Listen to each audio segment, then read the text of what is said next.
ऐसे interesting fact जिनके बारे में शायद ही आप जानते हैं, तो वीडियो को स्टार्ट करते हैं। फैक्ट नंबर 1, सऊदी अरब के रेगिस्तान में मिला प्राचीन मंदिर, 8000 साल पुरानी सभ्यता की हुई खोज। सऊदी अरब के आर्कियोलॉजिकल सर्वे ने खुदाई के दौरान करीब 8000 साल पुराने शहर की खोज की है, जिसमें प्राचीन मंदिर मिला है। सऊदी अरब के सबसे प्राचीन शहर में प्राचीन मंदिर मिलने की ये घटना पूरी दुनिया में फैल गई है। वहीं खुदाई में मंदिर मिलने के साथ साथ कई ऐसी चीजें भी मिली हैं जिसने पुरातत्वविदों को हैरान कर दिया है। सऊदी अरब की मीडिया रिपोर्ट के मुताबिक ये प्राचीन मंदिर सऊदी अरब की राजधानी रियाद के दक्षिण पश्चिम इलाके में बसा शहर अल फौ में मिला है, जहाँ पुरातत्वविदा खुदाई कर रहे थे। अरब न्यूज रिपोर्ट के मुताबिक सऊदी अरब हेरिटेज कमीशन, जो सऊदी अरब और फ्रांस के पुरातत्वविदों का संगठन है, उसने अल फौ शहर में खुदाई के दौरान मंदिर की खोज की है। इस खुदाई के दौरान एक प्राचीन मानव बस्ती भी मिली है, जिसके बारे में अनुमान लगाया जा रहा है कि यहाँ पर इंसानों की बड़ी आबादी रहा करती थी। अरब न्यूज ने कहा है कि सऊदी विरासत आयोग ने देश की राजधानी रियाद के दक्षिण पश्चिम में अल फौ की साइट पर 8000 साल पुराने पुरातात्विक स्थल की खोज की है। और साथ ही दोस्तों, मंदिर के पास मिले वेदी के अवशेष पुरातत्वविदों ने ऐतिहासिक निष्कर्षों की खोज के लिए फोटोग्राफी, ड्रोन सर्वेक्षण, भूभौतिकीय सर्वेक्षण और लाइट डिस्कनेक्शन तकनीक का इस्तेमाल किया है। लेकिन यहाँ पर मंदिर मिलना सबसे ज्यादा चौंकाने वाली बात है। मंदिर के पास ही जांच के दौरान वेदी के अवशेष मिले हैं, जिसको लेकर पुरातत्वविदों का कहना है कि ऐसा प्रतीत होता है कि यहाँ पर रहने वाले लोग पूजा पाठ करने के अलावा धार्मिक अनुष्ठान भी किया करते थे। और जहाँ जो मानव बस्ती मिला है, उनकी पूजा पाठ में काफी गहरी आस्था रही होगी। अगर न्यूज के मुताबिक इस मंदिर का हालांकि ज्यादातर हिस्सा अब खत्म हो गया है, लेकिन मंदिर में पत्थरों के अवशेष अभी भी मौजूद हैं। वहीं पर दोस्तों, तुवाइक पहाड़ों के किनारे पर एक वेदी का हिस्सा पाया गया है। इस मंदिर का उपयोग अल फौ शहर के निवासियों द्वारा पूजा स्थल के रूप में किया जाता था। साइट पर मिले 7 मकबरे। अरब न्यूज के रिपोर्ट के मुताबिक खुदाई के दौरान पुरातत्वविदों को इस साइट पर 28 बिखरे हुए मकबरे मिले हैं, जिन्हें 6 समूह में वर्गीकृत किया गया है, जो दफनाने की अलग अलग समय अवधि का प्रतिनिधित्व करते थे। यहीं यहाँ पर एक धार्मिक शिलालेख भी मिला है, जिसमें से एक प्राचीन देवता को संबोधित किया गया है कि इस देवता का नाम पत्थर पर खल लिखा हुआ है। अरब न्यूज ने अपनी रिपोर्ट में कहा है कि ये खोज प्राचीन शहर अल फौ की धार्मिक प्रथाओं को गहराई से देखने और समझने की सुविधा प्रदान करती है। इसके साथ ही केंद्रित सर्वेक्षणकार और रिमोट सेंसिंग छवियों ने कई कृषि क्षेत्रों का भी खुलासा किया है, जो पुरातत्वविदों का मानना है कि प्राचीन शहर के निवासियों के लिए फसलों और खाद्य सुरक्षा के विकास में योगदान दिया होगा। आलीशान भवन की नींव भी मिली है। इसके साथ ही पुरातत्वविदों को 4 स्मारकीय भवनों की नींव भी मिली है। इन खोजों ने सिंचाई प्रणाली की पहचान की है। इंसानों की जो बस्ती मिली है, उसमें हैरान करने वाली बात तो ये है कि वहाँ पर सैकड़ों भूमिगत जलाशय मिले हैं, यानी वहाँ पर पानी को जमा करके रखा जाता था और दैनिक कार्य के अलावा खेती के कार्यों में भी उनका इस्तेमाल किया जाता था।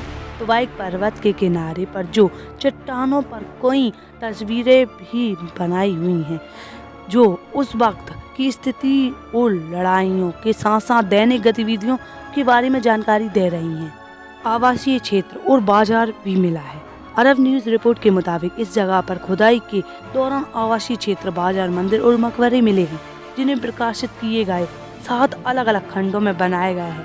फैक्ट नंबर 2, जहां लगता है बारिश पर टैक्स। दोस्तों, क्या आपने कभी सुना है कि बारिश पर टैक्स भी लगता है? इसके साथ ही अगर आपके मन में भी सवाल पैदा हो रहे हैं कि बारिश पर टैक्स कहाँ लगता है, तो इस वीडियो में आपको इस सवाल का जवाब मिलेगा। दोस्तों, ये तो आप सभी लोग जानते हैं कि बारिश पर किसी का भी नियंत्रण नहीं होता। यह भौगोलिक आधार पर कहीं कम या कहीं ज़्यादा होती है। लेकिन अमेरिका के एक प्रांत मैरीलैंड में एक कानून पास किया गया है, जिसके आधार पर बारिश पर टैक्स लिया जाएगा। इस बिल पर काफ़ी विवाद भी हुआ। सवाल ये भी उठता है कि बारिश पर टैक्स वास्तविक नाम है। दरअसल इस कानून के पास होने से वहाँ पर इसको आमतौर पर बारिश पर टैक्स के नाम से जाना जाता है, लेकिन वास्तविक तौर पर air tax storm management fees के तौर पर लेने के लिए ये बिल लगाया गया था। इस कानून के अनुसार राज्य के हर उस व्यक्ति को रेंट टैक्स या स्ट्रॉम मैनेजमेंट फीस देना होगा जिसके घर गलियारों, सीढ़ियों, बाग बगीचों और यहाँ तक कि कार पार्किंग पर बरसात होती है। सरकार इस बात का निर्धारण कि किसके हिस्से में कितनी बरसात आई है सैटेलाइट के माध्यम से करेगी। हालांकि दोस्तों, यह टैक्स बारिश पर टैक्स के नाम से ज्यादा जाना जा रहा है। इसका जमकर विरोध भी किया गया है, लेकिन सरकार की तरफ से तर्क दिया है कि इसके आधार पर जो भी टैक्स मिला ये राजस्व पर्यावरण संरक्षण एजेंसी को मिलेगा जो प्राकृतिक आपदा के समय काम करती है। दोस्तों, इसका सीधा और साफ मतलब है कि जिसकी छत पर जितनी बारिश उतना ही टैक्स देना होगा। फैक्ट नंबर 3, अलास्का का स्लीपिंग लेडी पहाड़ क्यों रहा है वायरल? प्रकृति का अजूबा या कुछ और? जानते हैं इस वीडियो में। पिछले दिनों में सोशल मीडिया पर एक वीडियो और तस्वीर वायरल हो रही है जिसमें एक बर्फीली घाटी के बीच एक सोती हुई महिला जैसी आकृति दिखाई जा रही है। इस आकृति को द स्लीपिंग लेडी कहा जा रहा है। यह भी दावा किया जा रहा है कि पहाड़ अलास्का के एंकरेज में है। आइए जानते हैं इस पहाड़ की सच्चाई। क्या सच में ऐसा कुछ है या फिर ये किसी के खुराफाती दिमाग का नतीजा है? असल में दोस्तों, द स्लीपिंग लेडी पहाड़ है ये अमेरिकी प्रांत अलास्का के एंकरेज में ही है। इसे वहाँ पर माउंट सुसिस्टना कहते हैं। ये करीब 4390 फीट ऊंचा है। इसके पश्चिम किनारे पर सुसिस्टना नदी है। इसे दूर से देखने पर ऐसा लगता है कि कोई महिला लेटी हुई है। यहाँ उसकी आकृति की वजह से महसूस होता है, लेकिन जो तस्वीर सोशल मीडिया पर वायरल हो रही है वह असली पहाड़ नहीं है। सोशल मीडिया पर वायरल हो रही स्लीपिंग लेडी की तस्वीर जैसी आकृति पूरी धरती पर कहीं नहीं है। यह एक डिजिटल आर्ट है जिसे जीन माइकल ब्यूरेल ने बनाया है। उनकी अपनी साइट भी है जिस पर वो इस डिजिटल आर्ट को बेचने के लिए सॉकेट भी कर रहे हैं। इसकी कीमत करीब 3000 यूरो यानी 2,65,000 रुपये रखी गई है। इस पेंटिंग को सोशल मीडिया प्लेटफॉर्म्स पर अलग अलग हैंडल से शेयर किया जा रहा है। आपको बता दें कि दुनिया में द स्लीपिंग लेडी या इससे मिलते जुलते नामों में कुल 20 से ज्यादा पहाड़ हैं, जहां किसी खास एंगल से देखने पर ऐसा लगता है कि वहाँ कोई महिला या सुंदर सी युवती सो रही है। कहीं इसे स्लीपिंग ब्यूटी, कहीं इसे स्लीपिंग क्वीन, कहीं इसे स्लीपिंग वुमन आदि नामों से बुलाया जाता है, लेकिन एक भी जगह ऐसी नहीं है जो जीन माइकल ब्यूरेल ने डिजिटल आर्ट से मिलती हो। ये उनके दिमाग की कल्पना है। और साथ में दोस्तों, जीन ने एक सोशल मीडिया प्लेटफॉर्म पर यह बात स्वीकार भी की है कि उन्होंने जो कलाकृति बनाई है जिसे इंटरनेट ने अलग ही सेंस में ले लिया है। अगर किसी को यह कलाकृति पसंद आएगी तो वो इसे खरीदने के लिए ऑर्डर करेगा। द स्लीपिंग लेडी या इससे मिलते जुलते नामों वाली 3 पहाड़ अमेरिका में है। इसके अलावा अल्जीरिया, कंबोडिया, चिली, चीन में 2, Greece, Martinique, Mexico, Norway, Pakistan, Peru, Philippines, Taiwan और थाईलैंड में 2।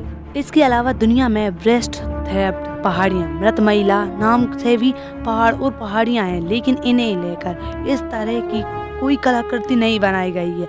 अगर बनाई भी गई होगी तो उसे इंटरनेट पर इस तरह से प्रचार नहीं मिला है। फैक्ट नंबर 4, नीलामी में बेल्जियम की रेसिंग कबूतर ने बनाया रिकॉर्ड। जाने कितने करोड़ में लगी बोली। 2 साल का बेल्जियम रेसिंग कबूतर को नीलामी का रिकॉर्ड तोड़ा है। न्यू किम नाम का यह कबूतर 1.6 मिलियन यूरो यानी करीब 13 करोड़ 40 लाख रुपए में नीलाम हुआ है, जो कि अब तक का सबसे बड़ा रिकॉर्ड है। वर्ष 2018 में फ्रांस में आयोजित एक रेस में न्यू किम ने जीत हासिल की थी। यहाँ कुल 445 पक्षियों को नीलाम किया गया। आमतौर पर नर कबूतर की कीमत मादा कबूतर से अधिक होती है, लेकिन इस बार मादा कबूतर ने रेस में सबको पीछे छोड़ दिया।